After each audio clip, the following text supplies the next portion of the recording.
Fracture అయినప్పుడు లేకపోతే surgery అయ్యాక ఏమన్నా పథ్యం ఉంటుందా, ఇది తింటే మంచిదా కాదా, ఇది తినకపోతే మంచిదా, ఇది తింటే చీమ పట్టవచ్చా.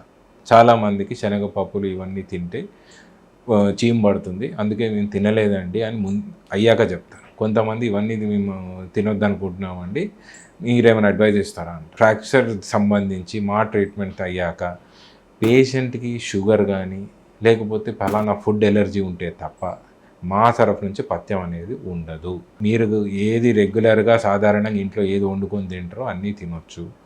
మీరు నాన్ వెజ్ తినే అలవాటు ఉంది అనుకుంటే ఎగ్ కానీ చికెన్ కానీ తినొచ్చు, దాంట్లో ఏం ప్రమాదం లేదు. పప్పు తింటే లేకపోతే మాంసం తింటే దానివల్ల మీకు చీమ పడుతుంది అనేది అపోహ తప్ప దాంట్లో ఎంత మాత్రం నిజం లేదు.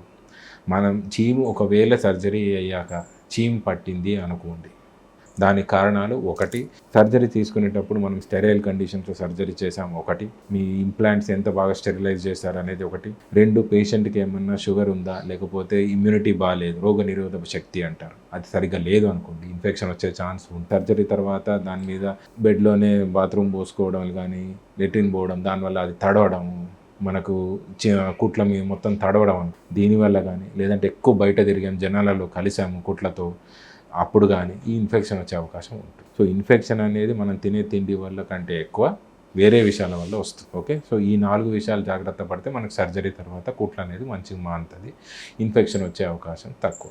మీకు జరిగిన సర్జరీ కానీ పట్టి ట్రీట్మెంట్ కానీ పథ్యం అనేది లేదు, మీరు రెగ్యులర్గా ఏం తింటారో తినొచ్చు. ఎక్కువ తినగలుగుతాను నాకు మంచి మానాలి అనుకుంటే ఎగ్ కానీ లేకపోతే నాన్ వెజ్ కానీ, అదే వెజిటేరియన్స్కి అయితే సోయా కానీ లేకపోతే పనీర్ కానీ రెగ్యులర్గా తినొచ్చు. మీరు ఏం రెగ్యులర్ తింటారో తినొచ్చు. Only if you are diabetic, sugars కంట్రోల్లో లేవు అంటే తప్ప అప్పుడు మీకు స్పెషల్ డైట్ తీసుకోవాల్సి వస్తుంది, so that your sugars are under control. లేదంటే షుగర్స్ కంట్రోల్ లేకపోతే మీకు ఇన్ఫెక్షన్ వచ్చే అవకాశం ఎక్కువ ఉంటుంది. చాలామంది అడుగుతారు, నేను బోన్ సూప్ తాగొచ్చా? తాగొచ్చు, నష్టం అయితే ఏం లేదు. బట్ బోన్ సూప్ తాగితే గట్టిగా అతుకుంటుందా అంటే దానికి ఏం ప్రూఫ్స్ అనేది ఏం లేవు. తీసుకుంటే తీసుకోవచ్చు, మీరు తీసుకోగలిగితే రెగ్యులర్గా బోన్ సూప్ తీసుకోండి, నష్టం అయితే ఏం లేదు.